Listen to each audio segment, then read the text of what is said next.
This is Guardian Radio 96.9 FM, Nassau, Bahamas.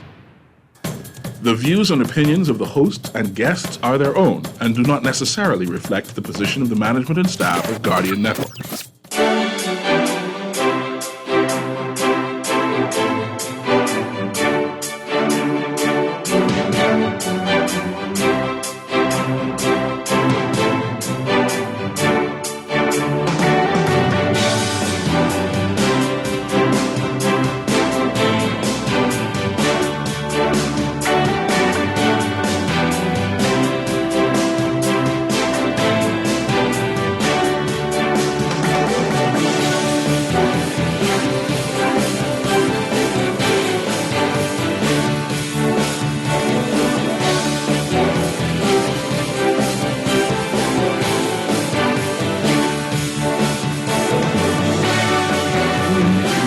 23rd of April, 2023.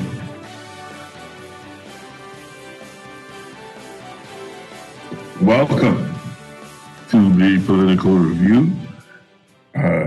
This week, the show will have a bit of a different focus.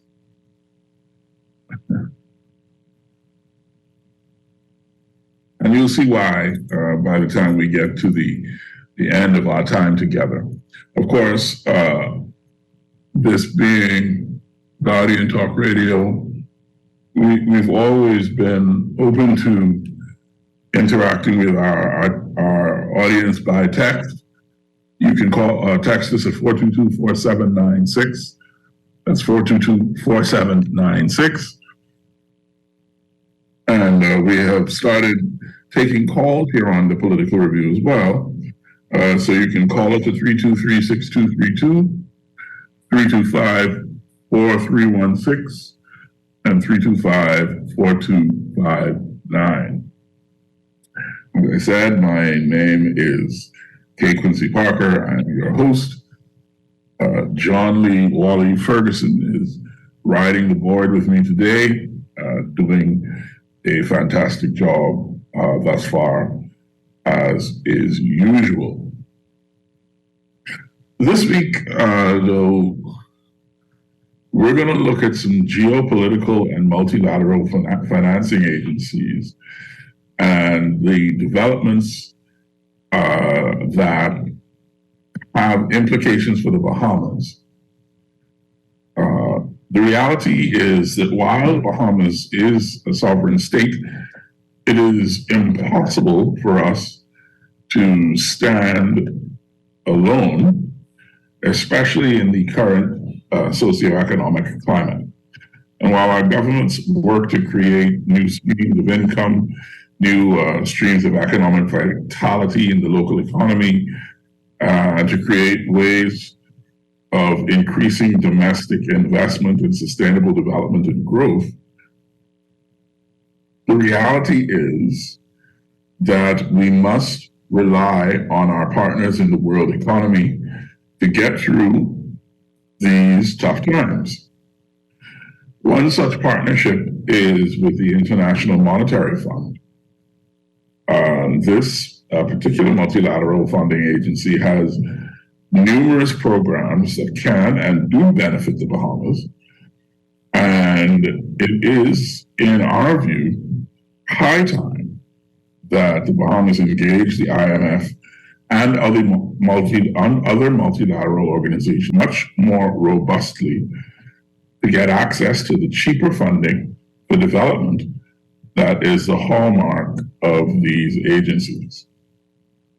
And of course, I know the rap on these agencies has been, with good reason, that their money comes with strings attached.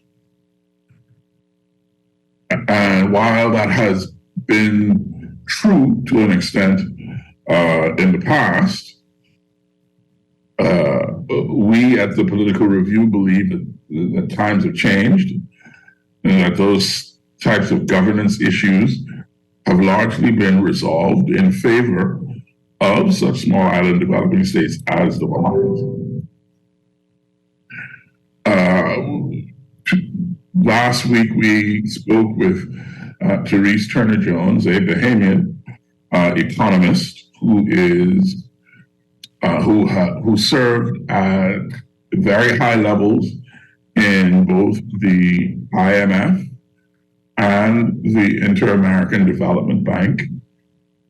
And one of the things that Therese mentioned in our conversation was that the issues that countries like the Bahamas have faced with agencies like the IMF or the IDB, which can be construed in fairly simple terms as a loss of a certain degree of autonomy, have been addressed and resolved to the extent that the cheaper funding for projects that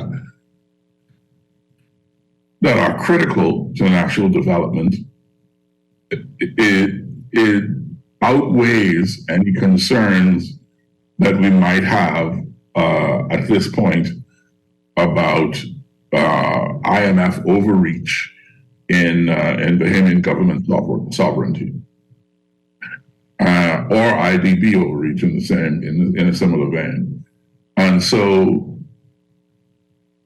it is a matter of concern that our governments continue to go to the capital markets, where their ability to access funds is impeded to an extent by such things as the downgraded Standard & Poor's and Moody's ratings of our government debt. Such things are much less of a consideration at the multilateral agencies. The higher interest rates that we get on the open market mitigate, in my view, against using those avenues when you can access money at a cheaper rate at the multilateral agencies. But as is often the case, when you don't sit in government, you don't have all the information. And so I presume that there is a reason that our governments have continued to pursue financing on the capital markets as opposed to more heavily relying on multilateral agencies. But given the state of affairs as they currently exist, I think an investigation of what we can leverage from the IMF, from the IDB, even from the World Bank and the Caribbean Development Bank, even the African Export-Import Bank and such agencies like that. I think that might be a more productive avenue to explore. And so I wanted to have some time to talk about what those agencies are doing to change, and to look at what their forecasts are for the region in years to come. And so today we're calling the show the Geopolitical Review, and I hope you enjoy the conversation, and I hope that you get something useful out of it. You can share, of course, you got my WhatsApp number. You can share on Facebook or Twitter, and the text number again is 422-4796, and the phone numbers are 323-6232, 325-4316, and 325-4259. So, first up in the Geopolitical Review, during her opening remarks for the International Monetary Fund Spring Meetings press conference earlier this month, Kristalina Georgieva the managing director of the IMF, said that the world economy has proven remarkably resilient to the multiple shocks of the last 3 years, but that while that may be true, it is yet to overcome the combination of weak growth and persistent inflation. She pointed out that the IMF projects global growth to slow down to 2.8% in 2023 and remain weak at around 3% over the next 5 years. This would be the weakest medium-term forecast in decades. Underlying inflation remains stubbornly high. Geoeconomic fragmentation affects trade and capital flows, and downside risks have increased. Georgieva said that fighting inflation and safeguarding financial stability have become more complex with the recent banking sector pressures. And stick a pin there for a moment. While generally this is a politics and governance podcast, I think I'm going to do a show in the next couple of weeks about the banking sector and what's really going on, because I don't know that it is a part of our broader national conversation. And I definitely think it needs to be, because things that are happening in the banking sector right now are going to have a tremendous effect on both public and private financing in the next little while. So look out for that. So at the same time, Georgieva acknowledged that low-income countries are particularly vulnerable given high debts. As their per capita income growth lags, it is becoming harder and harder for them to catch up. In this environment, she said the IMF's global policy agenda concentrates on the path to restoring both short and medium-term prospects for sustainable and inclusive growth. Following her statement, Ms. Georgieva was interviewed by World Bank President David Malpass, and in the following clip, she addresses two issues critical to the Bahamas that we are wrestling with in the present moment. One of those issues being trade fragmentation, and the other being the accessibility of financing for small and medium businesses. I believe that we should hear her thoughts on these crucial issues. So, Wally, if you would be so kind as to play that first clip. Food supplies. I wanted to pick up on your point about the trade fragmentation. So as we think about that, trade is vital to productivity within the world. People swapping goods in their village, within their country, and across borders is a way to add value, to create more productivity.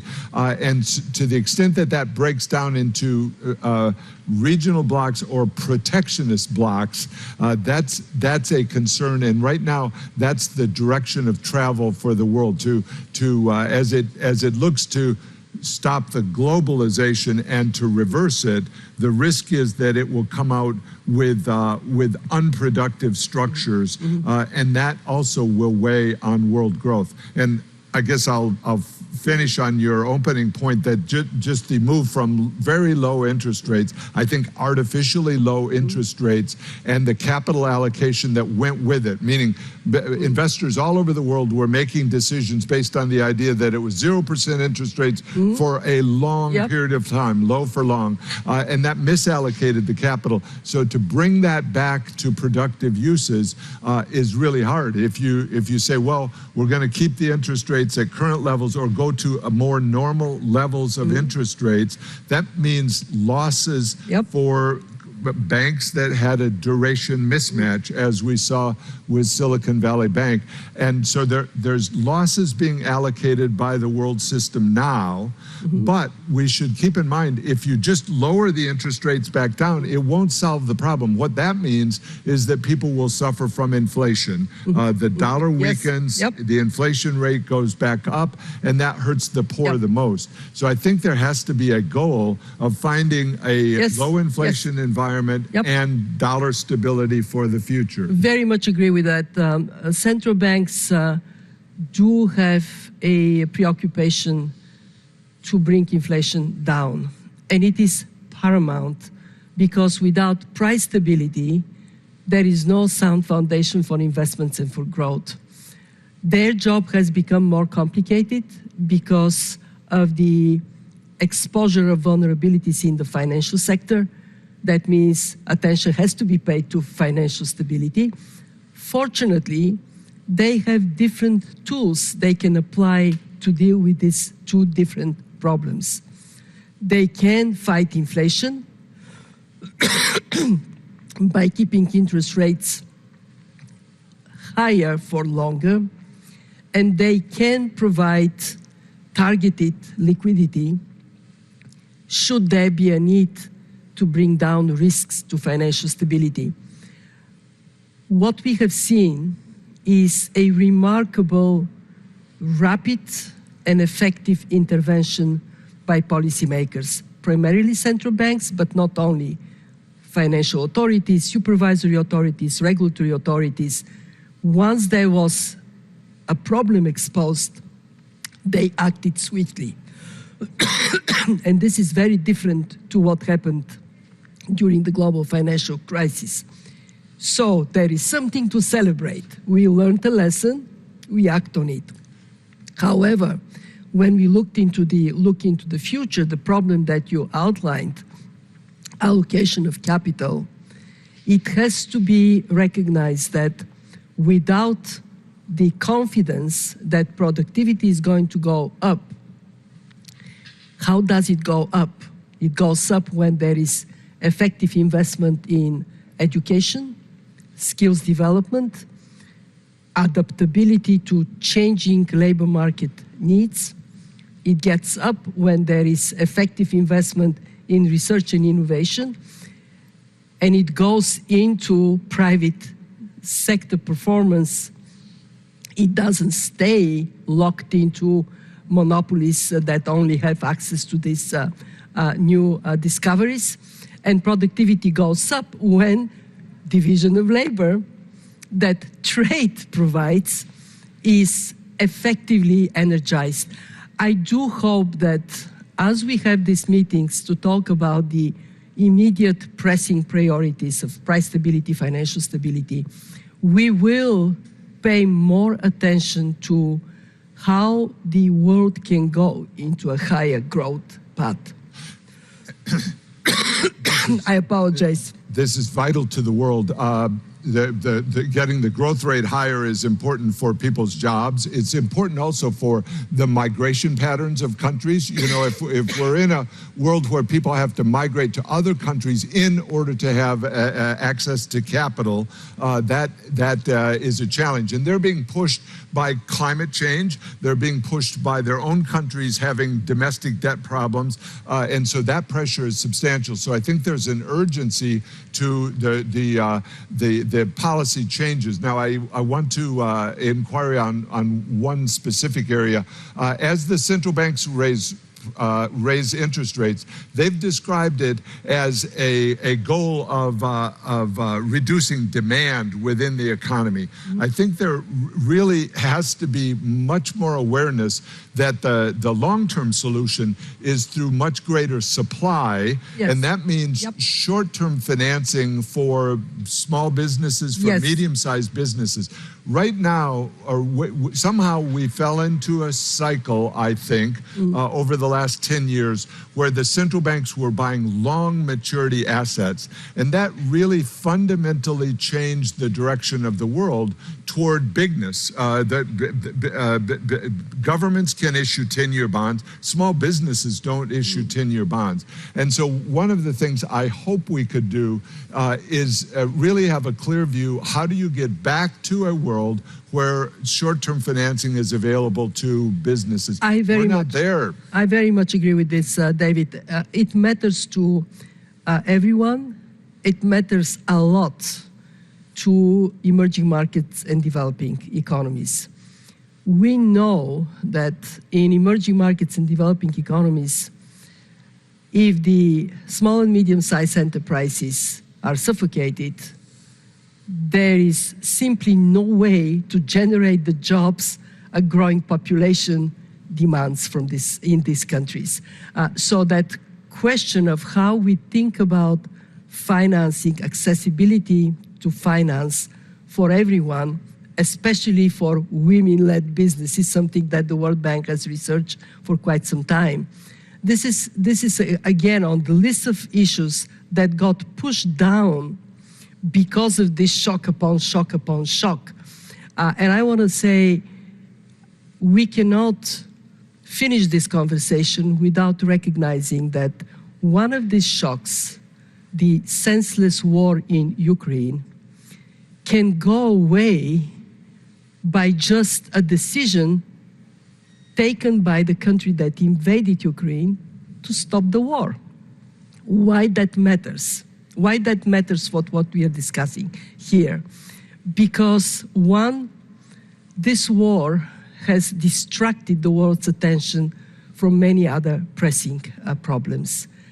This war not only kills people, it is pushing up food prices, you talked about it, and it is creating more geopolitical tensions, pushing down the ability of the world to work as one. So I want to recognize there is a problem there that these meetings cannot resolve, but it would help tremendously with the agenda we are discussing if it gets resolved.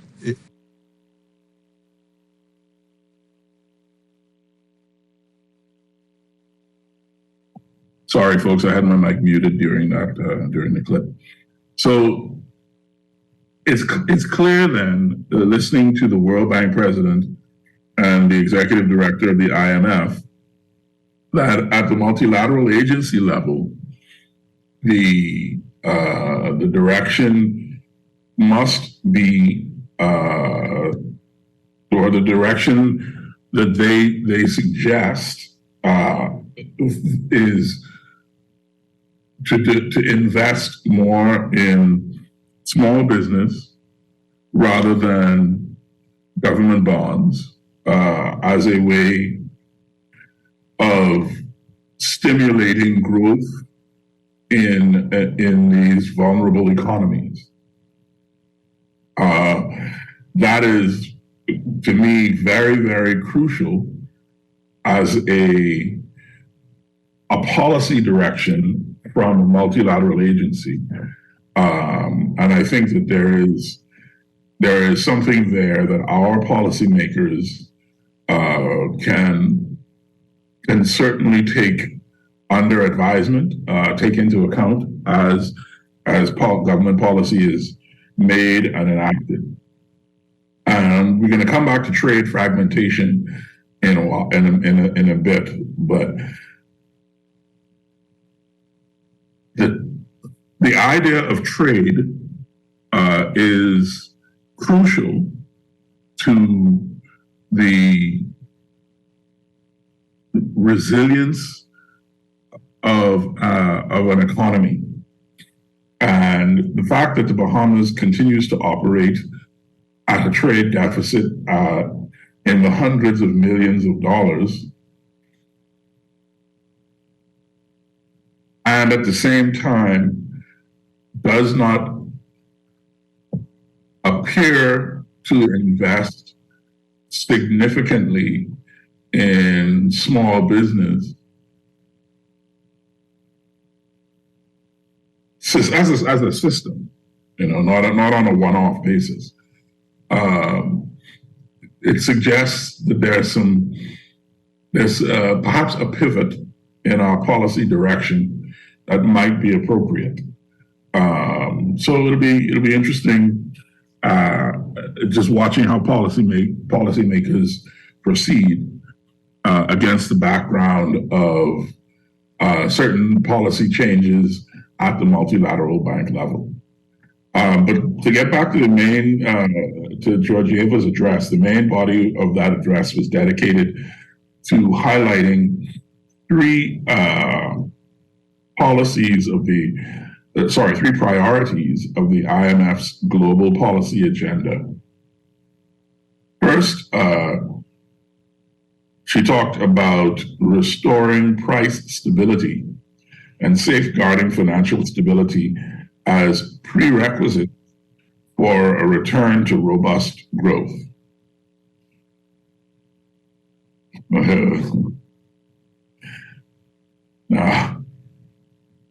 Now you and I, who go shopping in these here aisles of June, know very well the frustration that price instability on a macro level and a micro level can bring and has brought.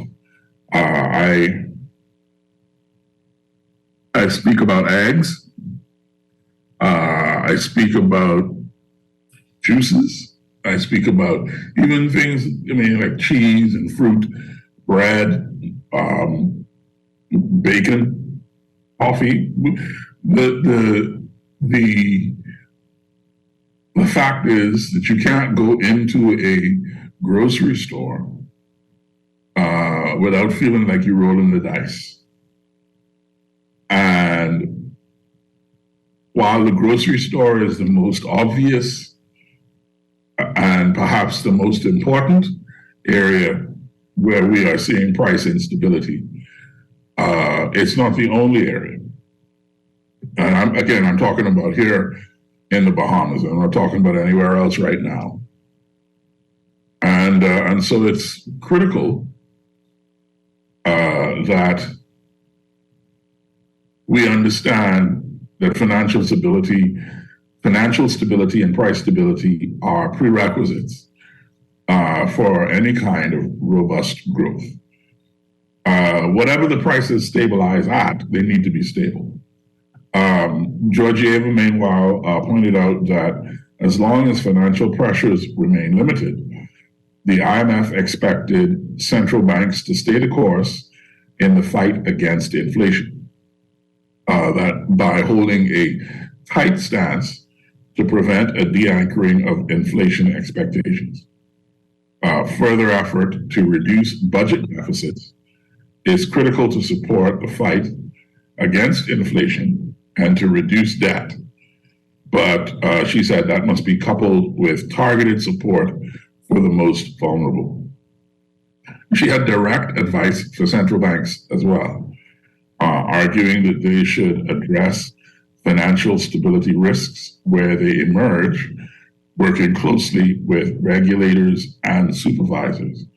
And the key, she said, would be to monitor risks that might be hiding in the shadows in banks and non-bank financial institutions, or in sectors such as commercial real estate. She said that vigilance is imperative.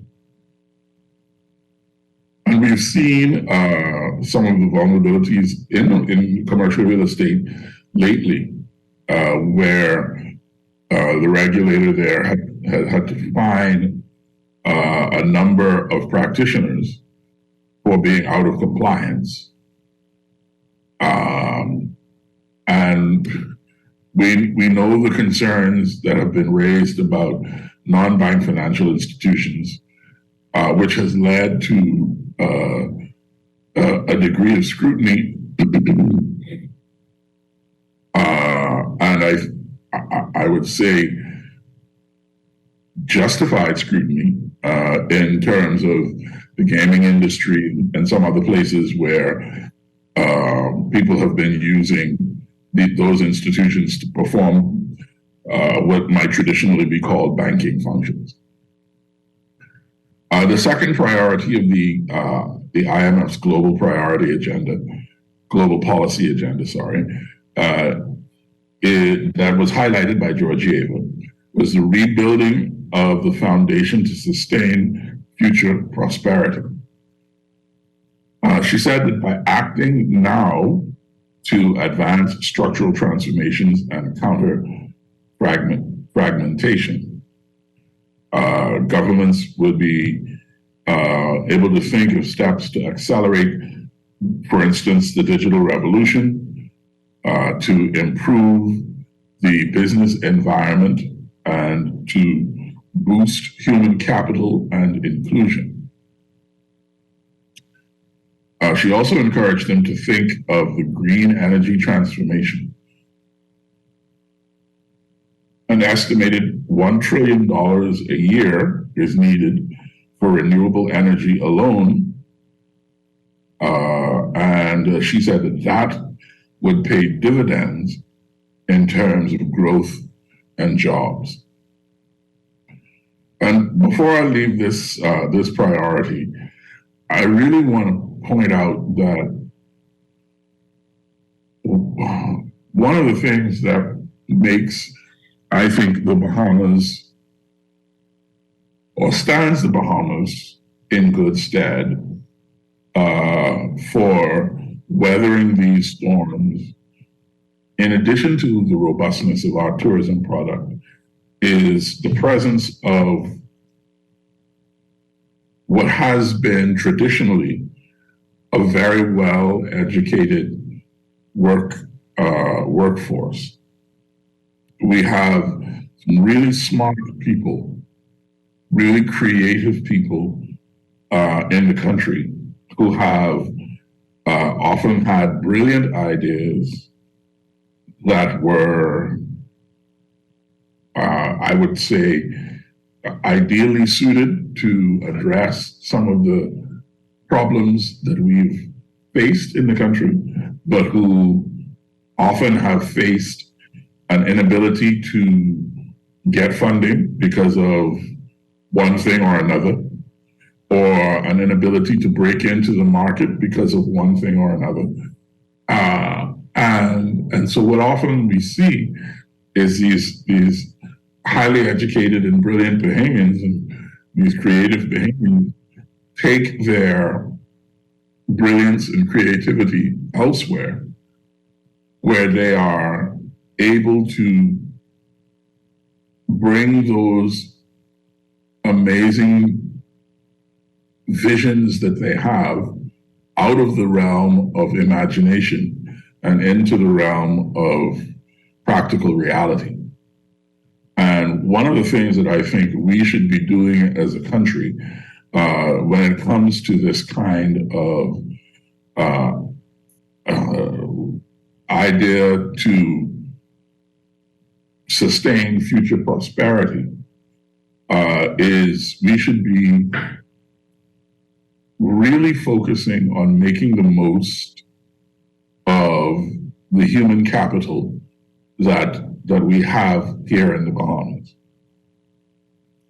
I do not think that we have been doing so as an independent country. I don't think that, frankly speaking, any government has focused on boosting the human capital in the country as a matter of top-line priority, in a manner that I think is appropriate to the brilliance that exists within us. Especially now that we've passed, enacted, and started making use of the Digital Assets Act, the DARE Act,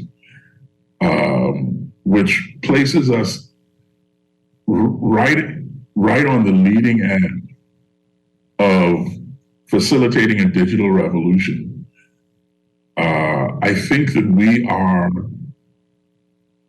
we're going to have to really focus on our own human capital as a way of accelerating the digital revolution in the Bahamas.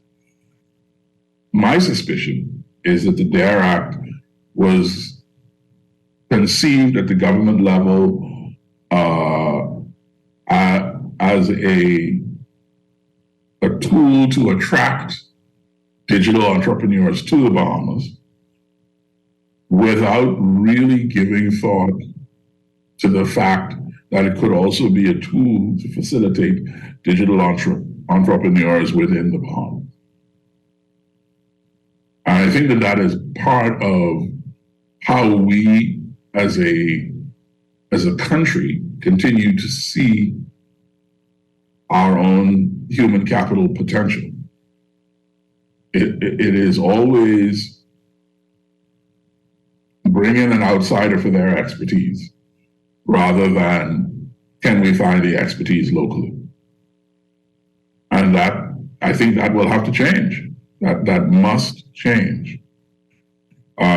Georgieva's comments about improving the business environment and inclusion are also, I mean, they're par for the course, of course, but that does not make them any less potent or any less true. This issue of inclusion is also something that I think the Bahamas struggles with, because to an extent, the price of entry for so many sectors of the economy is so high. You have to wonder if it's artificially high to keep people out. I mean, I know that's something that I've heard a lot of people say, but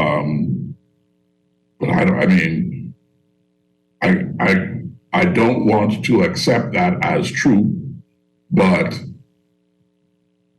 if it walks like a duck and it quacks like a duck and it swims like a duck,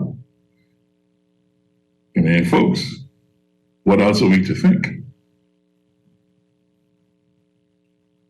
Going back to the IMF executive director, she said the global community also needs to step up international cooperation to reduce the harm from fragmentation.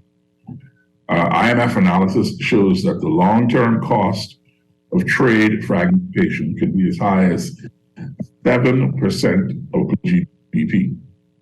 And if you add in technical decoupling, some countries could lose up to 12% of GDP.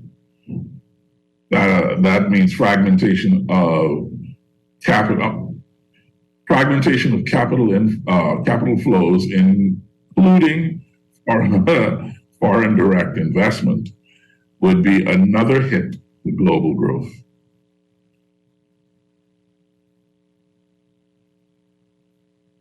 The third priority area she addressed was solidarity in the most vulnerable countries. And we'll get back to that in just a moment.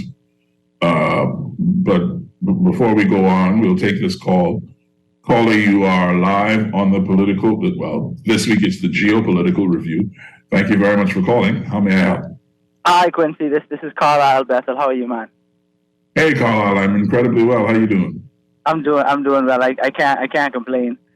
I was listening to you, and you made a comment earlier that really stood out, and it drove me to call when you were speaking about the DARE bill and it being used to attract entrepreneurs to the Bahamas, but it wasn't used. I don't want to misquote you. Did you use cultivate or to attract entrepreneurs in the Bahamas as well? Something along those lines. Yeah, it's not a misquote. That's about right. So it wasn't you, and essentially, I think that's such an important point because I have colleagues, I have peers, I have individuals who I know who saw the DARE bill, who were in some cases involved in the drafting of it, and the ideas behind it. And to see them take on the risk of business, which is a part of it.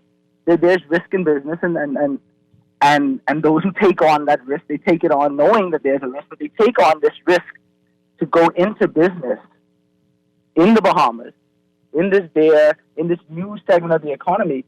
But they walked away, and in some instances, they flat out tell me that, listen, that bill was never drafted for Bahamians. That bill was never drafted and meant to apply to Bahamians, right? And they see that, and then you have the likes of Assam Bankman-Fried, who I think was committed some of the worst kinds of crimes because he dressed himself up as a good, positive, upstanding citizen, right? All that effective altruism stuff, right? But we know that had Bahamians dressed up the way he dressed up, they wouldn't have made it to the front door of the commission, right? And so when you speak about the development of human capital, I think you're spot on. We speak about the encouragement of entrepreneurship in this country. I think you're spot on. But we speak about the benefit and the potential benefits of DARE and this new industry and the new economies that are developing around the world, developing around us, the Bahamas, as Bahamians. You're spot on. You're spot on because labor, because capital and the owners, those who own things, those who have the money, they're finding ways to reduce the labor bill. The bill they have to pay for wages, they're trying to find ways to reduce that. When they look at their balance sheet, they want to find ways to reduce that. And so unless we prepare our people to take on the next step of ownership and to become owners, whether in a step-by-step process or a systematic process, whatever it is, but the goal is an ownership, then we're going to slowly be squeezed out. And as we've seen, systems are built up. And if we're not vigilant, they're built up right in front of us. And when it's done, when it's built, we're kept out. And so I just wanted to call to say that I fully agree with what you're saying. I think it's a very timely message, and it needs to be said. Thank you very kindly, Carlisle. I appreciate the call, man. All the best, Quincy. All the best to you as well.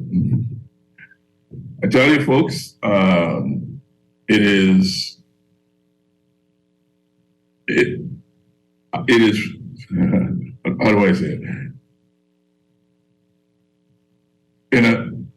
There's another way of looking at this issue, right? Before I get back to Ms. Georgia, Lyndon Ling said something once. I'm taking it way out of context. Please accept that I know that, but I think it stands to reason what I'm about to say. That he told Bahamians that it's their country, but if they're not willing to fight for it, they don't deserve it. And I feel like this is an area in which Bahamians generally have been very passive. We have left it to the government sector to create policy and enact legislation on our behalf, and that is what they are supposed to do. But in terms of the direction of that policy, what I am saying is, and I think what is more important than me saying it is the fact that it is recognized by the folks at the top level of the multilateral funding agencies is that governments must think of steps to accelerate the digital revolution, to improve the business environment, to boost human capital and inclusion. And that these steps are the way that you will rebuild the foundation to sustain future prosperity. The hard part of having this conversation is that it is often presumed to be a conversation about party politics, and it's not about party politics. This is about the way in which we in this country see ourselves, the way we see our potential, and the way we see and are served by our organs of state. And what I was saying about inclusion was that in addition to things like just the cost of starting a business, there is a tradition. Oh Lord, I hope I get anyway. Bear with me, folks. There's a tradition among a certain segment of our society of creating family succession plans. A family succession plan is a document that is, depending on how the mode in which it is being created and operated, it's a legal document that lays out the expectations of succeeding generations of the family with regard to how the family business is expected to be run and developed. Some of these documents can be generations deep, like 3, 4, 5 generations deep. And they can include such minutia as what school the children are expected to go to, what major they are expected to take, what roles in the family business they are expected to study, and how they are expected. It is a way of ensuring the sustainability of the family business and the family's economic fortunes that is, as I say, that is the standard practice of a certain segment of our society. For those who are outside of that segment of our society, it's ad hoc. It's you take your shot and you live with the consequences of your decisions. If you get lucky and you catch a break and you strike while the iron is hot, then God bless you. But if you live your life and you don't catch that break, and that opportunity never opens up in front of you, dog eat your lunch. So in that sort of a circumstance,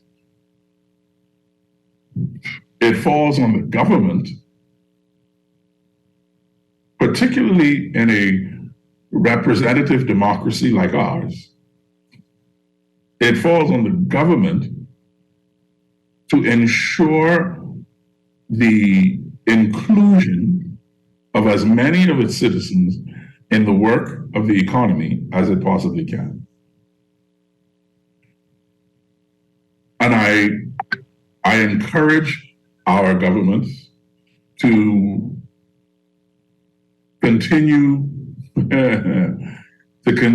to work in that regard. Carlisle's call was very appreciated. The third priority area that Georgieva addressed was solidarity with the most vulnerable countries. This is important. The IMF has provided nearly $300 billion in new financing for 96 countries since the start of the pandemic. That's more than half of its members. Just in the 6 months since the annual meetings, the board has approved 23 new arrangements. Nearly half of the fund's financing commitments in the past 3 years have been done through precautionary facilities, like the one that they approved for Morocco recently.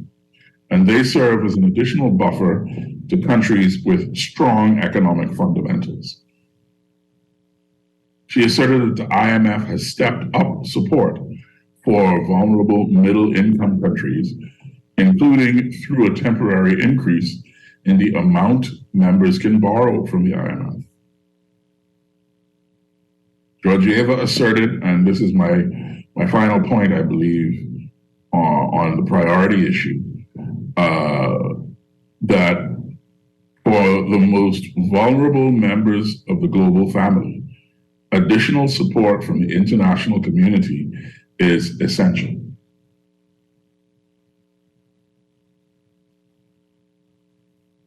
At the beginning of the show, I talked about how the Bahamas as a sovereign state cannot stand alone in the current global economy. We are open and vulnerable and small. And we need the world economy to work with us, especially as we are trying to claw our way back to a foundational level to support future growth and prosperity. And I don't know if folks remember, but the Ministry of Education, just think about this, the Ministry of Education hired a consultant recently to look into education loss associated with the pandemic. And if you remember what I said earlier about the one thing the Bahamas has always had, aside from sun, sand, and sea, and aside from a great tourism product, we've always had a skilled workforce, highly educated people. The question is,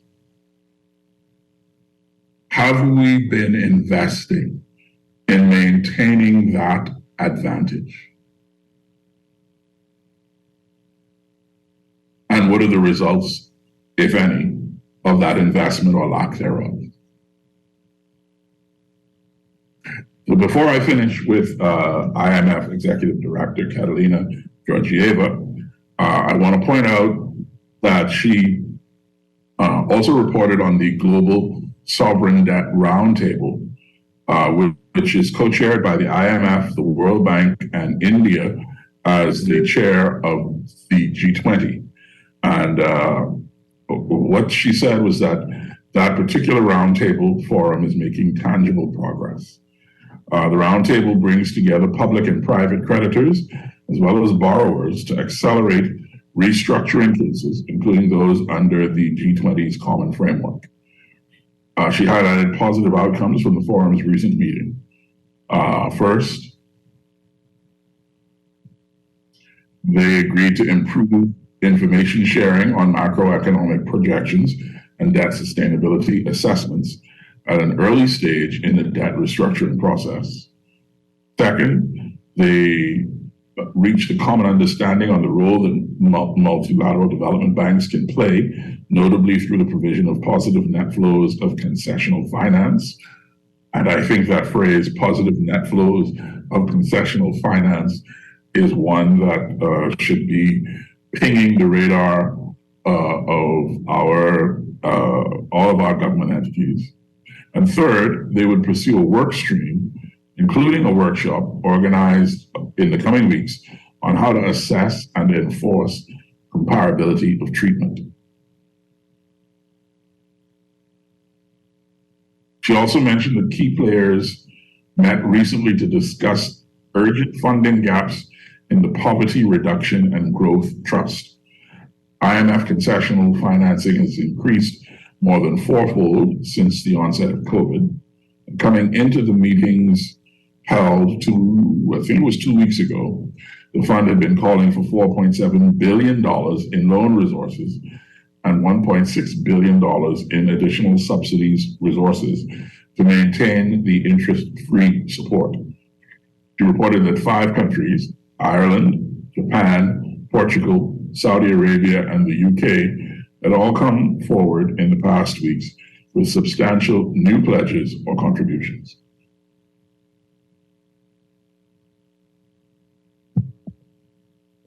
So that's what the IMF is doing. Next up in this week's geopolitical review, a new report from the Inter-American Development Bank says that, the Caribbean needs to implement macroeconomic policies to lower inflation and to mitigate the impacts of an adverse global context in 2023. The 2023 Latin American and Caribbean Macroeconomic Report, titled Preparing the Macroeconomic Terrain for Renewed Growth, was coordinated by Arturo Galindo and Victoria Nuguer. And as a matter of context, the baseline scenario in the report sees the region growing by 1% in 2023 after a better than expected growth of 3.9% in 2022. And growth is predicted to reach about 1.9% in 2024. The countries in our region are facing what the IDB terms a triple social, fiscal, and growth challenge that is limiting their development and the development of the population. According to the report, they have the tools to address this challenge if they make the appropriate policy choices. The report says that after bouncing back strongly in 2021 from the deep recession induced by the COVID-19 pandemic, growth in our region was expected to fall back gradually to longer-term averages. However, the Russian invasion of Ukraine sent shockwaves across the world. Commodity prices soared, global growth expectations plummeted, and central banks increased interest rates and warned that they would have to stay elevated for a prolonged period. As a result, growth in 2022 was higher than expected. Initial forecasts in April suggested the region would grow by 2.5%. The actual figures will be closer to 3.9%. The growth prospects for 2023 for the region appear less promising than 2021 and the 2022 recovery period. This means that gaps related to the region's triple challenge of improving social conditions, strengthening fiscal accounts, and promoting long-term growth may increase. So I want to go over those 3 challenges again, just by make sure that we are talking and listening together in the same context. According to the IDB, the 3 challenges facing the region are improving social conditions, strengthening fiscal accounts, and promoting long-term growth. Now that we have a baseline, let's look at the global context. The IDB's research shows that world growth has been slowing. While it rebounded to 6.1% in 2021, it slipped back to 3.4% in 2022 and is expected to be 2.9% for 2023. Private forecasts are even more conservative at 2.1% for 2023. That trend of slowing growth continues around the world. When Russia invaded Ukraine in February of 2022, we discussed on this show the likelihood that hostilities would have an effect on our economy here in the Bahamas.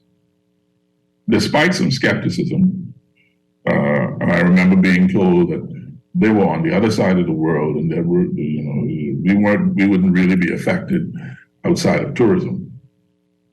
Despite that, we asserted that if only through the inevitable rise in food costs, the Bahamas and the region would feel the war. The IDB's report outlines the effects of the invasion across several channels. First, the decline in demand was a direct economic impact. Before I go on, I want to acknowledge that it is 5 o'clock and you are tuned into Guardian Talk Radio 96.9 FM.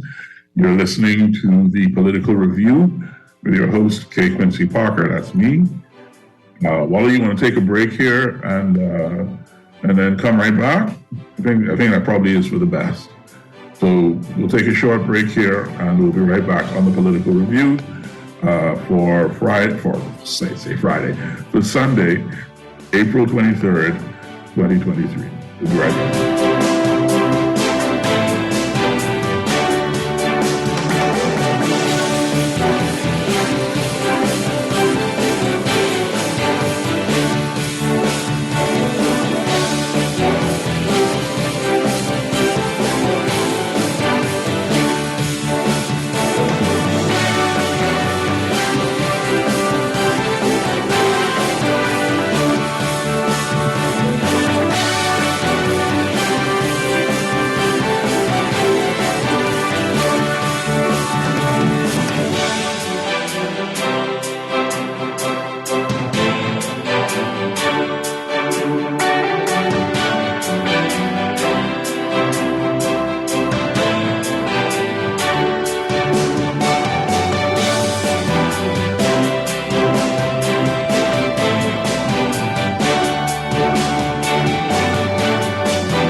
After a hurricane or storm, get the Nassau Guardian's Hurricane Guide. The guide will tell you where to purchase building and cleaning supplies, waste disposal, medical care, which auto shop to go to after driving through flooded streets, and much more. The Nassau Guardian's Hurricane Guide will help to make sure everyone knows what to do in the event a hurricane approaches and after it departs. Take advantage of this double insertion opportunity plus 15 radio commercials. Contact us today, 302-2300, 302-2300, or call your account executive. Will you be prepared?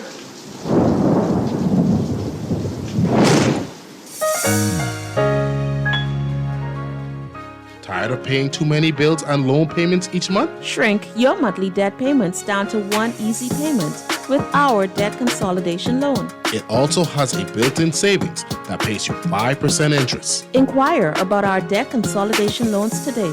Call 356-7764. Ready to step into the future?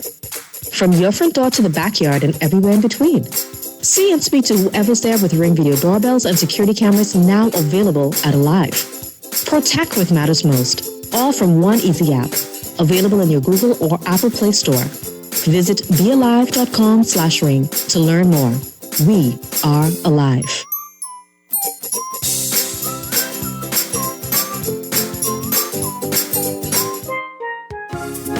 Divania's grilled food and products are now open in the Kenneth Plaza, Prince Charles Drive. Come, you must try their jerk chicken, jerk pork, and all their amazing grilled food. Grilled daily to perfection using all their amazing sauces made right here in the Bahamas. Divania's, grilling good food for life. Call or WhatsApp the Vanias today at 817-4468. When faced with an illness like cancer, we band together, and we at Cleveland Clinic in Florida have your back. From advanced cancer treatments to extra safety measures at all of our locations, we're with you on this journey. For every infusion and follow-up, for every step of the way, for every care in the world. Cleveland Clinic in Florida. Get the care you need when and where you need it. To learn more or connect with a local representative, visit clevelandclinic.org/Caribbean. After a brief layoff, Fish Fry Fridays is back in the big carnival month. The Big Band Visage will get you in the mood for the Big Carnival Road March in the streets of Nassau. That's right, it's the pre-carnival edition of Fish Fry Fridays, May 5th at Margaritaville, downtown Nassau. Featuring Visage, DJ AI, and special guest models from the Euphoria Madness Masquerade Band, modeling their costumes that will be on the road for Carnival. Fish Fry Fridays is back May 5th. Doors open at 6:30 p.m. $25 general admission. $55 buffet and party. Don't miss Fish Fry Friday. Back with the pre-Carnival edition. This is Guardian Radio 96.9 FM, Nassau, Bahamas.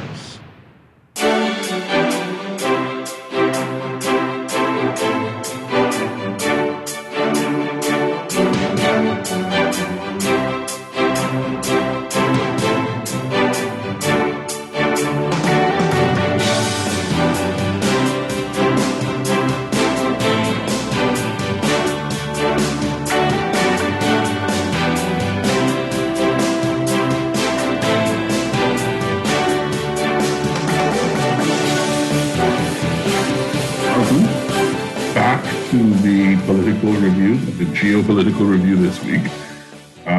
It is 6 minutes after 5, and you're tuned in to Guardian Talk Radio 96.9 FM. I'm your host, Quincy Parker, and I'm so grateful that you have joined us for this, I guess you would call it, well, I think we have one more show in April.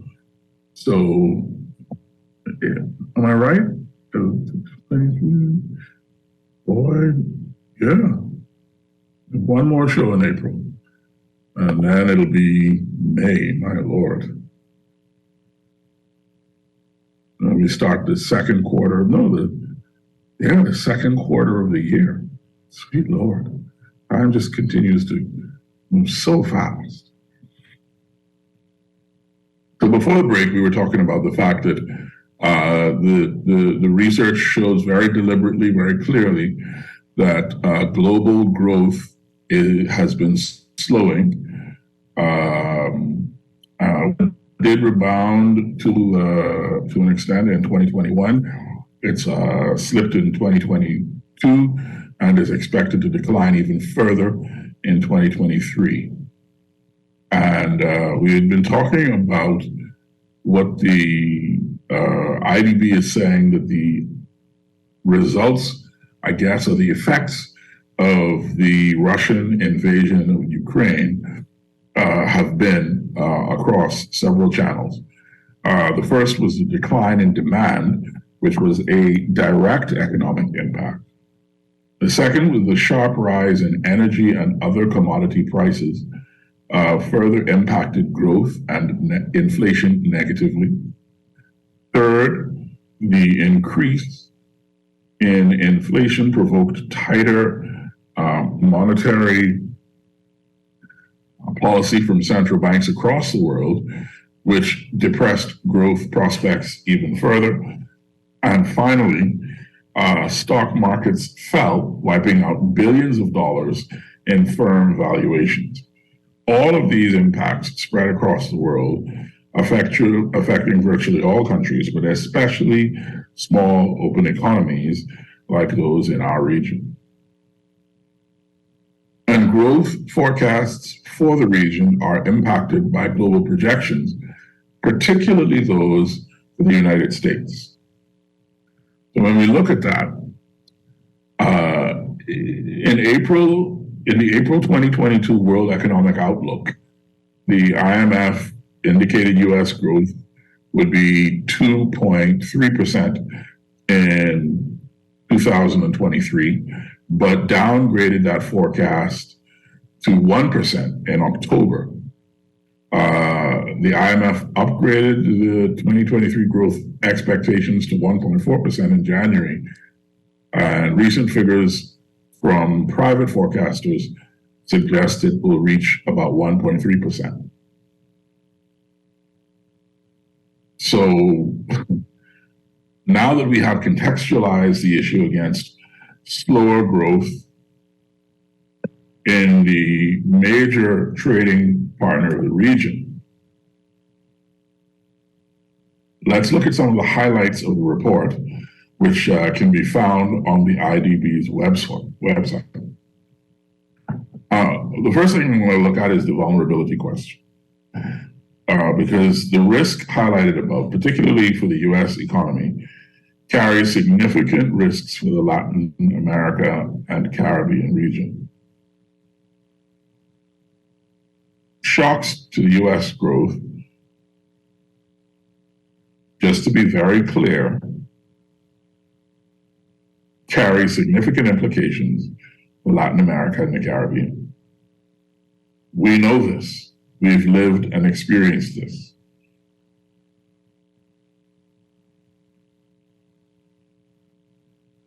If the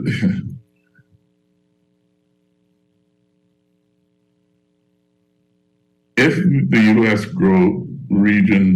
if the U.S. economy slips to 1.3%, that provokes a recession in Latin America and the Caribbean, with a growth of negative 1.5% in 2023. It would also have negative growth, this time negative 0.5% in 24, and only return to positive growth in 2025.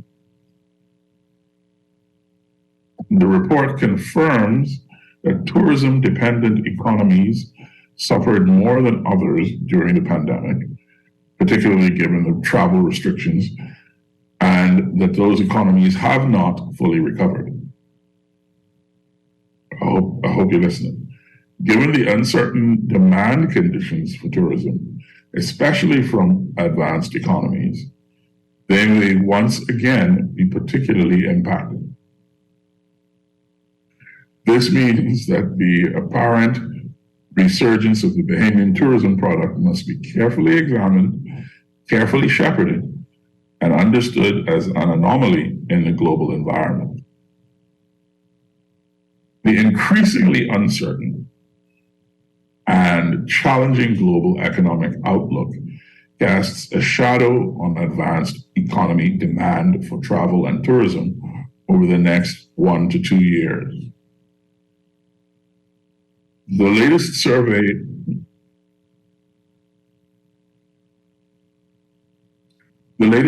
of the UN World Tourism Organization's panel of tourism experts highlights that while industry participants remain optimistic about the sector's global prospects in 2023, confidence dampened somewhat over the last quarter of 2022, in line with deteriorating economic conditions. Regardless of outcomes, both regional and global economies face headwinds, and the prospects for travel and tourism demand are not likely to improve. Policymakers from tourism-dependent economies should prepare to address concerns emanating from this crucial sector, which is, again, vulnerable to rapidly evolving external forces. Many Latin American and Caribbean countries rank among the most dependent on tourism. The Tourism Dependency Index, or TDI, developed by Mooney et al. In 2020, based on the relative contribution of the sector to GDP, exports, and employment, suggests the Latin American and Caribbean countries are arguably the world's most tourism dependent. The TDI ranks 175 countries globally across all regions and finds that about half of the 20 most tourism-intensive economies on Earth are in the Caribbean. While these Caribbean economies tend to be relatively small in size and population, tourism is significant for some of the largest countries as well. From 2017 to 2021, it is estimated that tourism accounted for an average of over 16% of both economic output and employment in Mexico, and about 10% of both GDP and total employment for Uruguay, Argentina, and Chile. In Brazil, it is estimated that tourism contributed about 8% of both output and employment. And as you can imagine, an economy more than 75% dependent on tourism, the Bahamas sits among those at the very top of the Tourism Development Index. Factor number 3.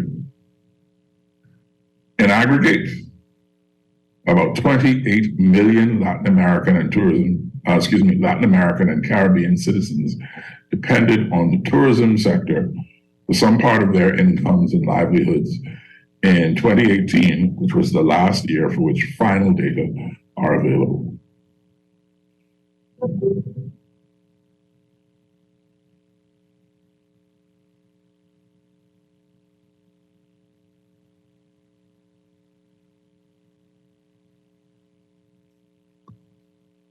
So what's coming? Now that we have a sense of context from this report and we see our place in it, what does the road ahead look like?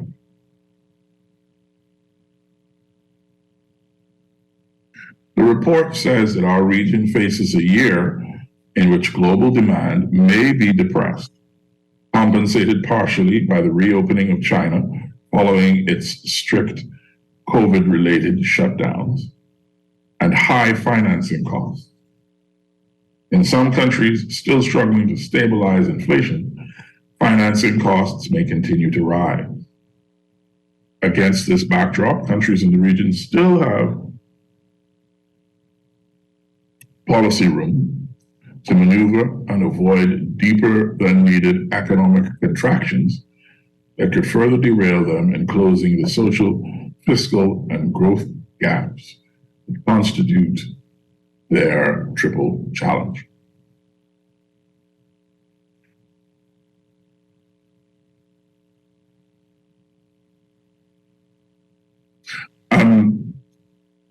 In addition to trying to get the banking show on, I'm also trying to arrange for an interview.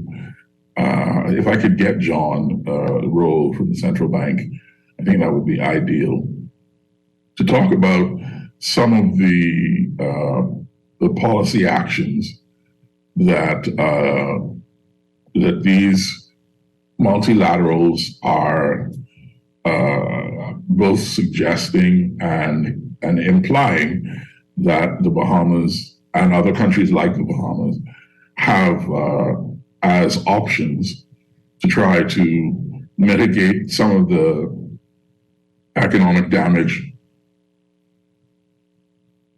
that the slowdown in global growth is no doubt going to cause. But before I go to our last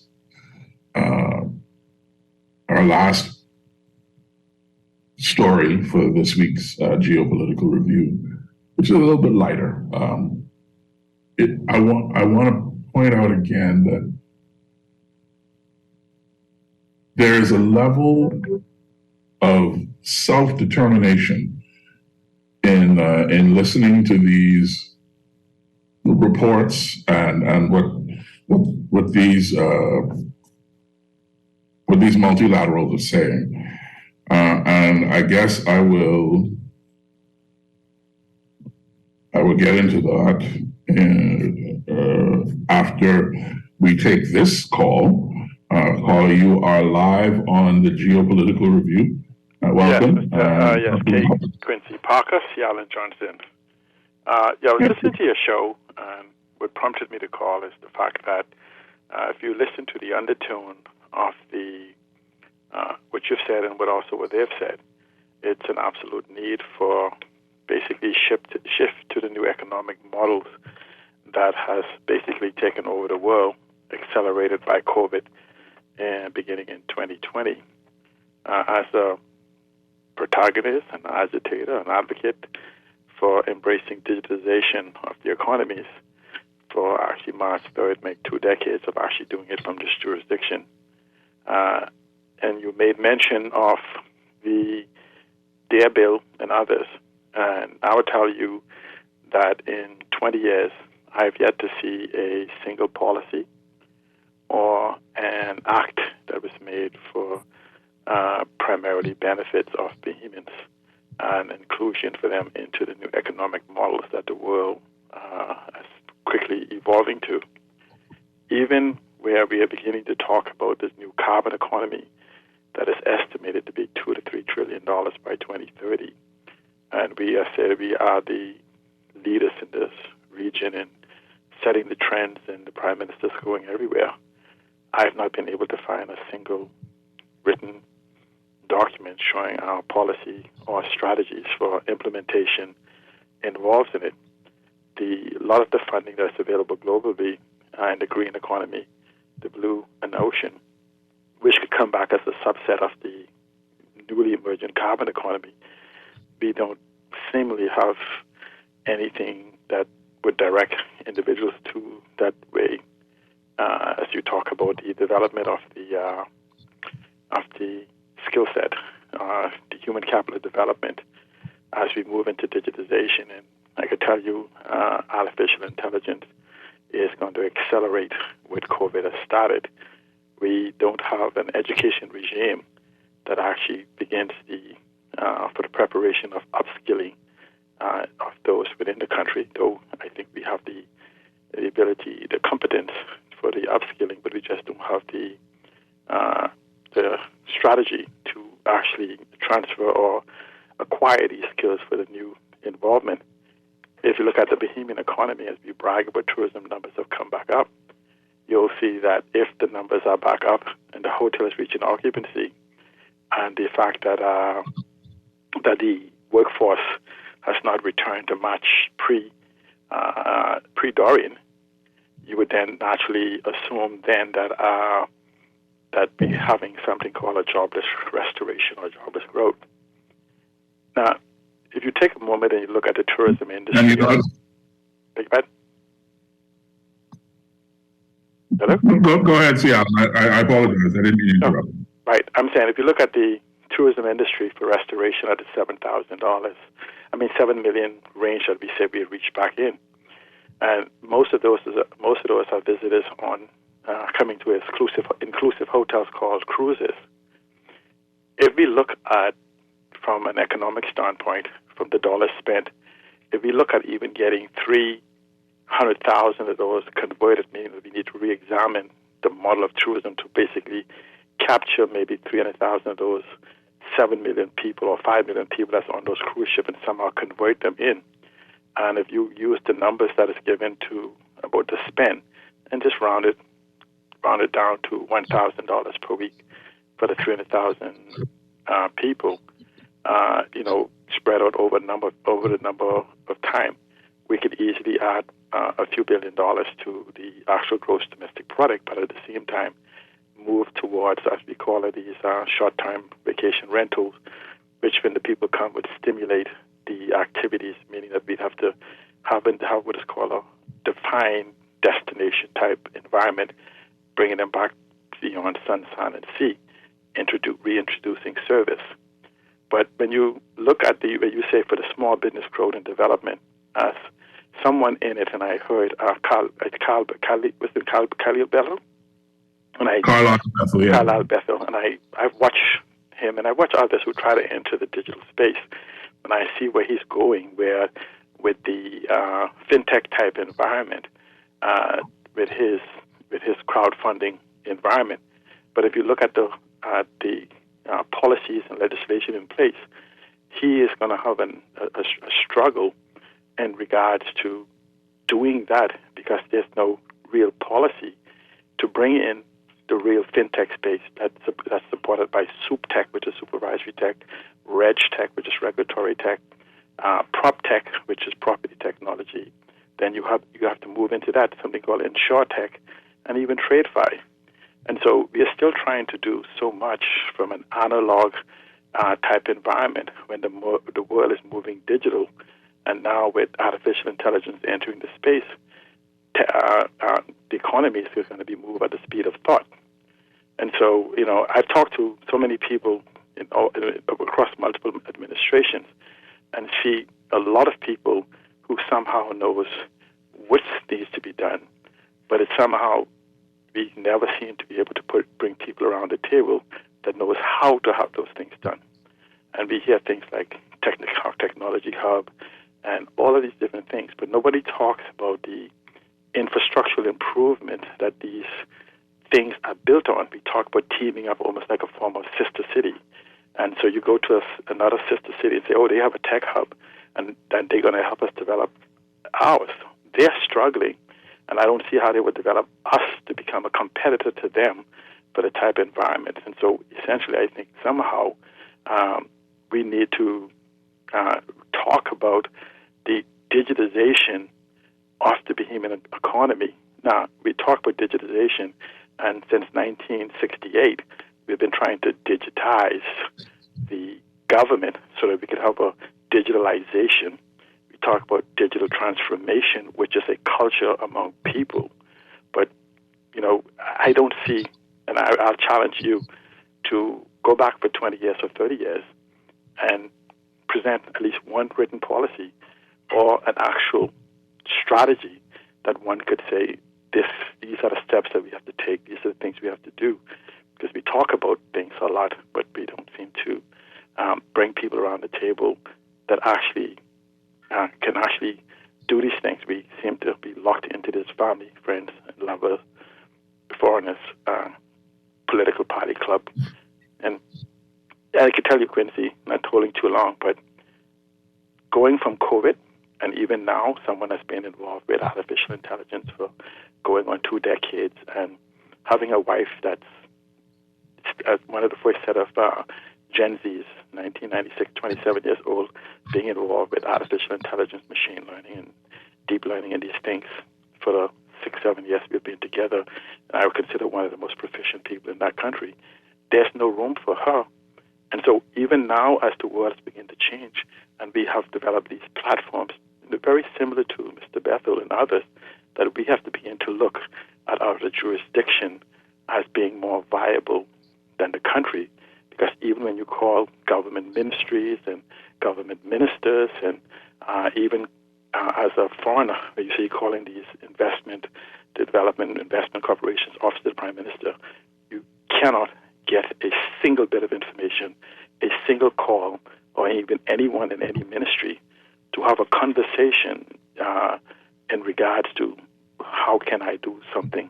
I guess in some degree it'd be that when C. Allen Johnson called, I don't know, I think it may bring a formal level of intimidation when I'm simply not seeking to intimidate or fight. I'm simply saying this is something that I personally want to do. So in my interest, I'm willing to tell you and even direct you exactly how to do it. But this is the first time I've been scared in a long time for my country because I see the growth right now. Yeah, and the thing is, you and I have been at this public conversation thing a while, and there is always the question of whose agenda is being promoted, when the reality is, I believe in your case and also in my own, the goal is to spread and broaden and inform the national conversation, right? Yes. But there's also, for me, and I'm speaking purely for me here, a bit of frustration because the national conversation seems to go in circles. And we as a community seem content to talk about things that need to change without actually changing those things that we talk about. Yes, and you're actually correct. I find it frustrating, but I mean, it is what it is, I guess, right? Yeah, and I know people call me I guess a critic or something. I call it critique. And I've seen the expertise that's came in here for 20 years, and I've publicly spoke to what it is. It's not the expertise that came in. They were doing what they were instructed under the brute supervision of individuals. I call them midgets with large blowhorn, what is that thing we use? Megaphones. Megaphones, yeah. Yeah, who do the talking. And so, and people say, oh, you quit. I said, no. For someone who has been in the technology business before desktop considers essentially in the purest sense sits on the table. I've seen the development of the internet. I've been from BBS board, and I'm going to be 60 this year, and I've been in the business for 47 years. I've seen every major development of technology today has developed. I've spent more money on personal technology than most people will earn in 2 lifetimes. So this is not like somebody that talks about it. For people who know me, they live immersed in it. And even for the individuals the ministers from Grand Bahama could tell you, from going back from the early 2000s, when they came to my house, I had as much computers as IBM and other things, mainframes computers set up in my house. And they've seen it. This is not like I'm telling them about it, but yet once they get into office, it seems to be like a dome of eloquence as opposed to execution. So I'm hoping that now that maybe the people, as they become aware, will actually start making demands. I think they're beginning to feel it in their wallets as opposed to, are you just talking? But begin to make demands for the change that is necessary. But I can tell you, though, if we were to reimagine the tourism product and take ownership through the way Mr. Bethel is doing it, and others like myself that's entering into the fintech space, we could build out 10, 20,000 bed and breakfast in this town in the shortest period of time that will actually stimulate the construction industry and retain the 85% of that money that leave. But we have to have a conversation as one of inclusion and actually an open mind, and not one of saying political allegiance to say what is best for us as a country, as a people. I'm looking forward to it, but if it doesn't happen, for the sake of my family, with a young wife and 2 young kids, I have to consider my options for her and for them. Also, I don't want to leave after being home for 20 years of advocacy, but sometimes you have to make decisions that's in your best interest. Thank you so much for letting me vent. Thank you very much for calling, my brother. Appreciate it. All right. That is a much more mellow version of C. Allen Johnson than I have heard at other times in the past. And I think that his comments are thought-provoking, and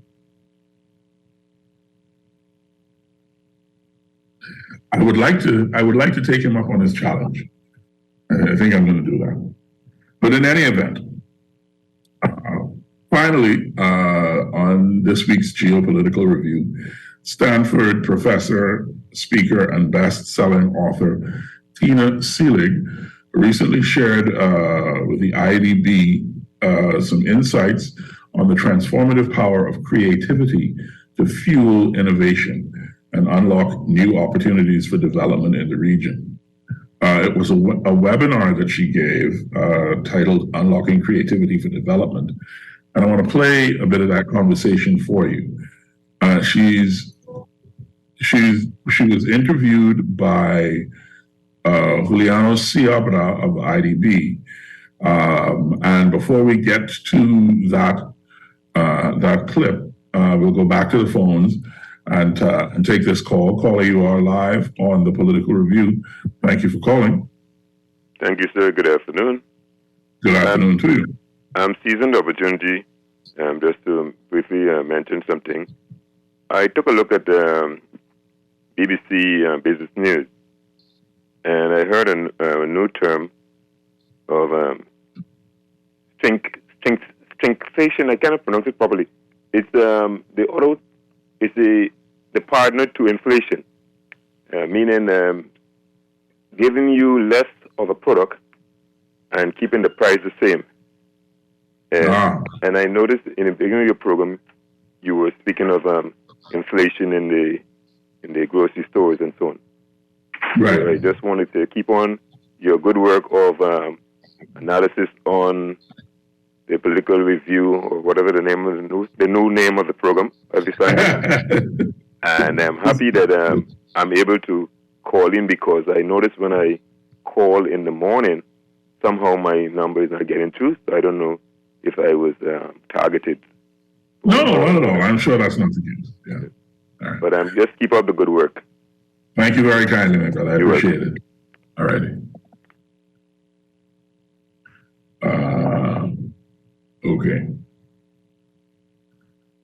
Shrinkflation.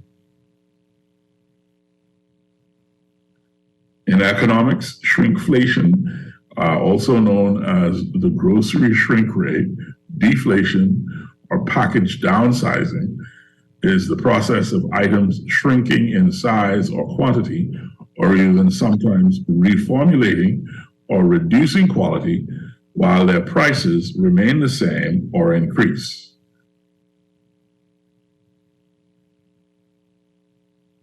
I don't know if we're going to call any names or point any fingers, but I think just reading the definition makes the caller's point very, very well.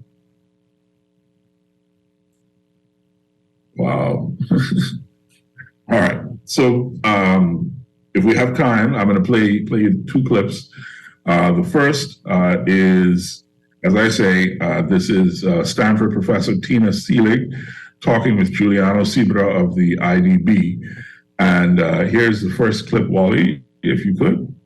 Tina, I want to start with a very simple question that you have already answered multiple times, but I think it's important on the context of what we are celebrating today.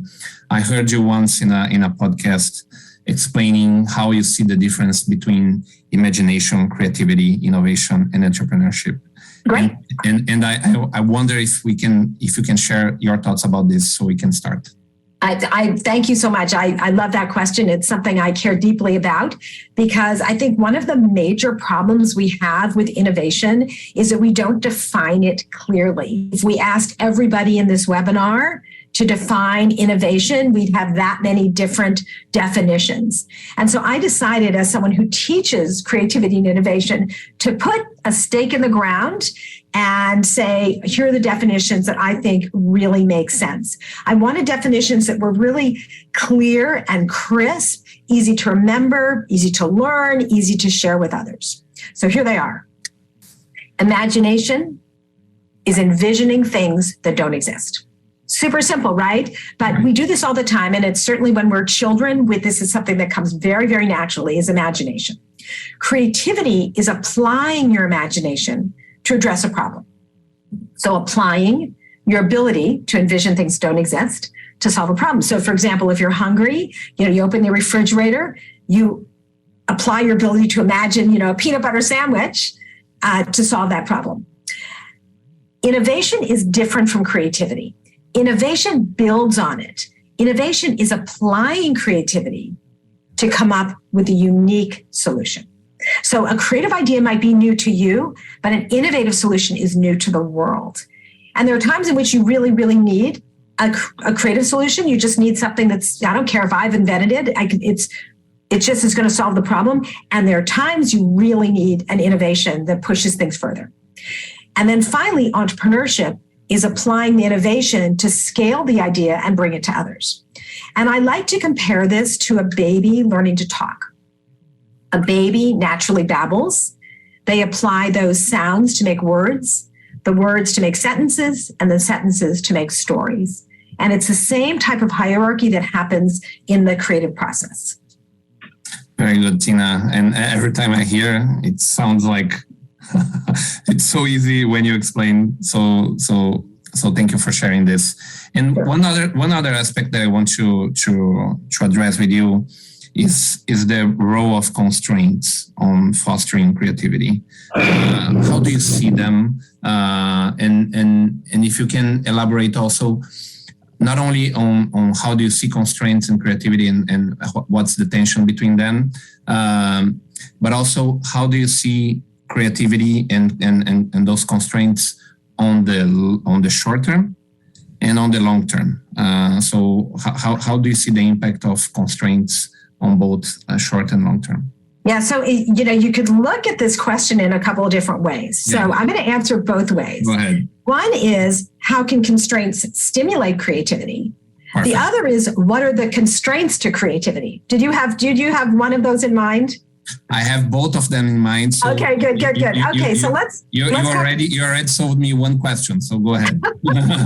So let's talk about first constraints in stimulating creativity. All right. Constraints are an incredible stimulant of creativity. Oftentimes, it's when we are most constrained that we end up coming up with the most interesting solutions. I mean, think of, I guess a classic example is Apollo 13. I don't know if any of you have seen the movie or remember that in 1970, the astronauts were on their way to the moon and, there was an oxygen tank that blew up and they needed to quickly solve the problem of getting these astronauts safely back to Earth.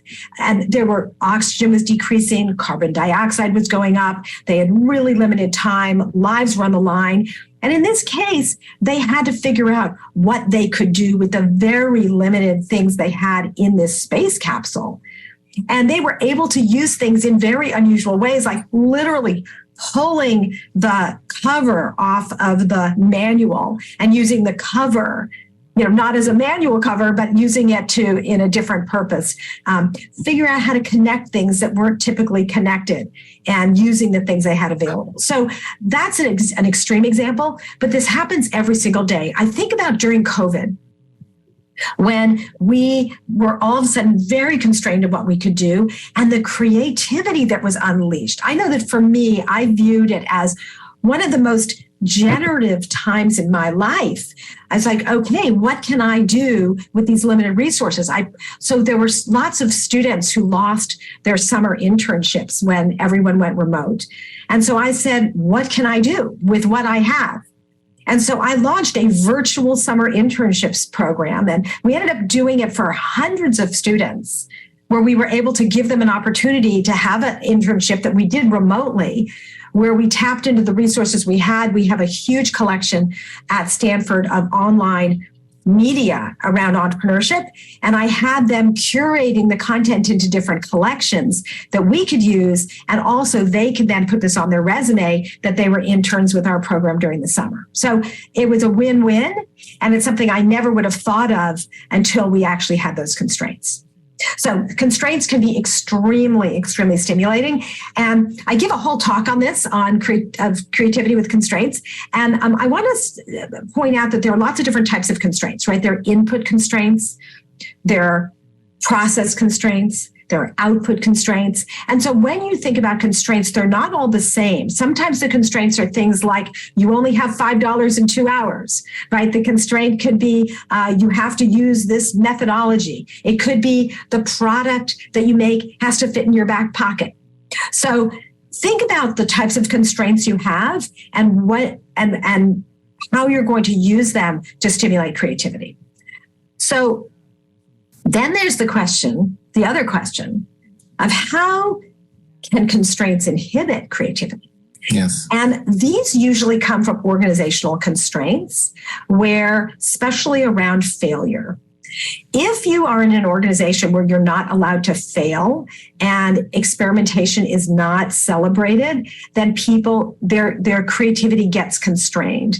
When you walk into any organization, you are paying very careful attention to the rules, to the rewards, the incentives. And all of these end up shaping your behavior.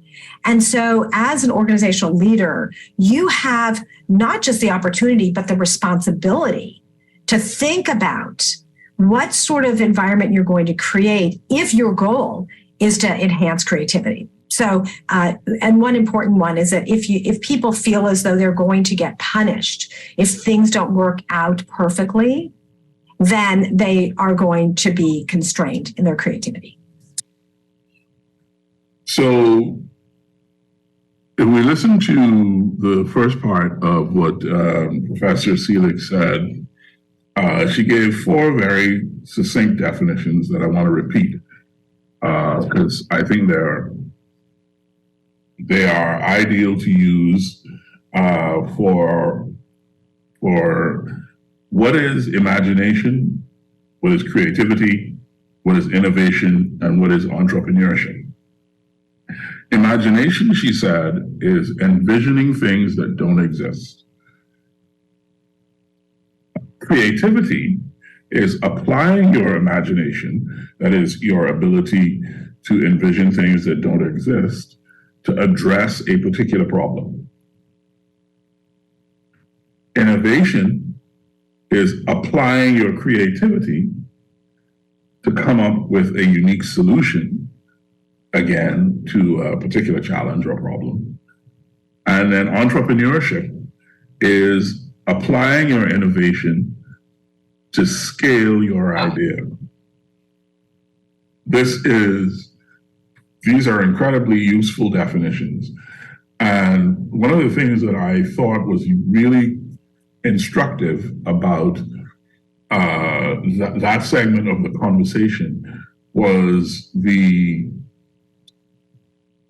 and it'll sort of feed into the next segment of the conversation that I want to play, but this sense of allowing people to be creative without the fear of catastrophic punishment in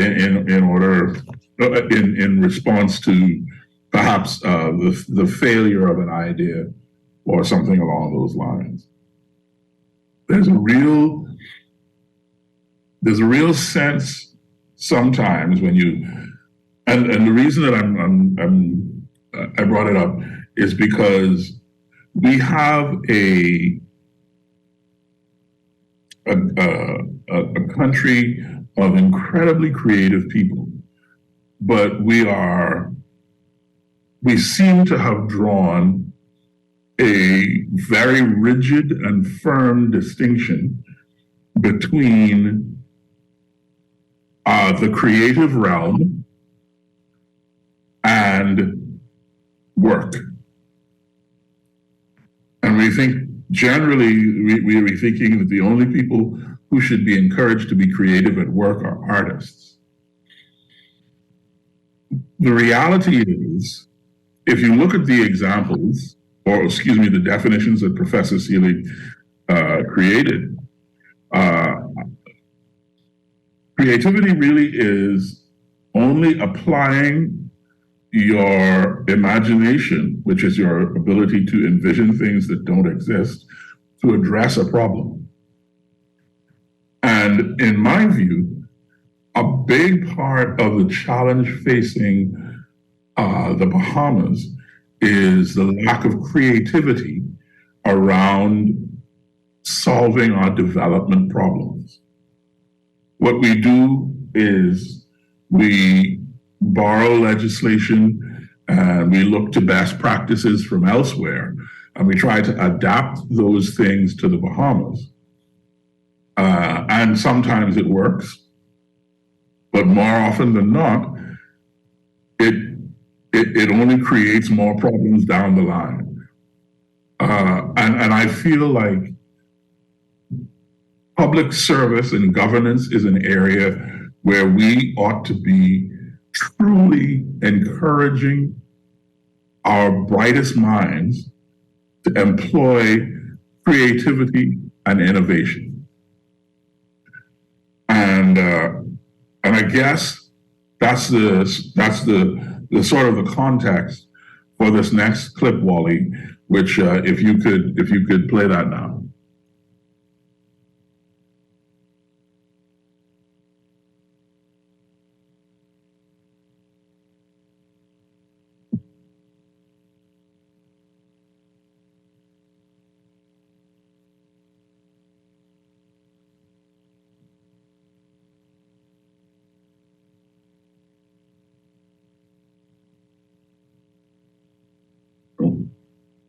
Sorry, Wally, you had to go? Just explode. Amazing, Tina. Tina, if you can change a very traditional work environment to make it more innovative, what would you change first and why? So it's a really interesting question. What would I change first? Now, in one of my books, Ingenious, I talk about the innovation engine and all the levers for unlocking creativity. Now, there are the things that happen in yourself, right? Your knowledge, your imagination, your attitude. But if you run an organization, you work on the outside of the innovation engine, which is resources, habitat, and culture. Now, let's just talk about habitat. Habitat includes a lot of different things. It includes the physical space, the rules, the rewards, the incentives. As I said earlier, when you walk into an organization, you are paying very careful attention to the way things work. So I'll give you an example at Google X. So that's their kind of big moonshot experiment arm. What they do is they literally have a process of celebrating failures. They have a big party, they have a celebration, people got to go on vacation if a project fails. Why? They want people to try really bold things and be willing to say, you know what, that didn't work. Ta-da, here's what we learned from it, and we're going to go on. They don't want to keep putting good money after bad, right? So they don't want people to keep committing to something that isn't working. They also want to let people know that if you fail, it's okay. So people are willing. So you've now set a culture that celebrates taking some big risks. Because if you have a situation where people in the company see that those people who fail, now it's not failure of execution, not like you screwed up and you didn't order the right thing, you made a mess up. It's when you had an idea that didn't work. If those people get punished or fired, people are going to say, why would I have an idea? So that's the cultural thing. Also, something that people often don't think about is how important physical space is. This is our building here, Knight Hennessy Scholars, our Denning House is the name of our building. Beautiful. You should come visit. I was going to see if I could find some pictures of the inside. If you Google it, Denning House at Stanford, you can get some pictures. It is you walk in and you go, wow, we have a spectacular art collection, all this modern art from all over the world. We have a beautiful view of the lake. The ceilings are high. All of these things communicate when you walk in. This is a place where ideas are welcome. And so thinking about, even if you live in an office where there are cubicles or desks, what can you do to change that space, to put in some flexible rooms maybe, or to have, even silly things like lots of Post-its and Sharpies, and make it clear that this is a place where ideas are welcome. People are going to change their behavior to match what the space tells them to do. People will change their behavior to match what the space tells them to do. Woo! If you frequent government offices, you will no doubt appreciate the implications of what Professor Seelig is saying here. The habitat in which you work certainly has an effect on the quality and innovativeness of the work that you're doing. And what I would like to say, and I guess my last comments on the day before wrapping up the show, is that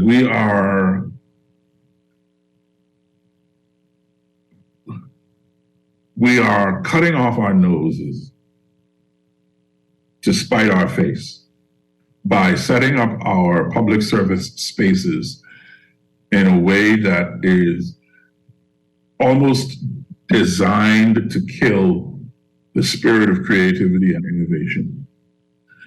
And I think that we would do well as a country to really consider what we could get from our very creative public service workers if we gave them an environment where their creativity and their innovation was rewarded rather than frowned upon. The problem with that goes back to the education that we talked about, though, because the kind of creativity that we're talking about comes from a foundation of intelligence and education to be able to successfully envision things that do not exist. You have to have some experience making use of your brain. So we come right back in this context to the question of our education of our citizens. Are we educating ourselves to take advantage of the digital economy? Are we educating ourselves to take advantage of our creativity and natural innovation?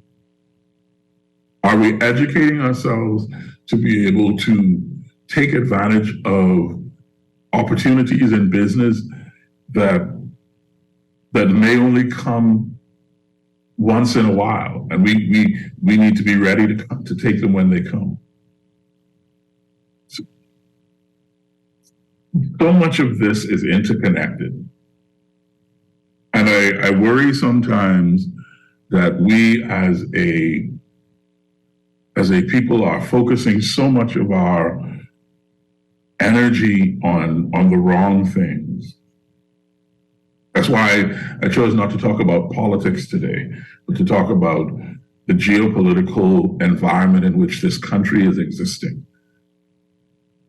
To talk about the socio-political and socioeconomic concepts that I think can help us to overcome what has been a difficult 2 or 3 years and what is predicted to be a difficult next few years as well. If there's a time to pivot, people, now is that time. But you gotta have the brain power to do the pivot with. That's all I'm saying. So, with that being said, that brings us to the end of the political review for this week, the geopolitical show. My name is Quincy Parker. I am your host. I was delighted to be with you this Sunday. John Lee Ferguson was my ride or die man behind the boards. Wally, great job as usual. And I wish you all the best in the coming week. Pay attention, live your life, be good. God bless. Thanks, Wally.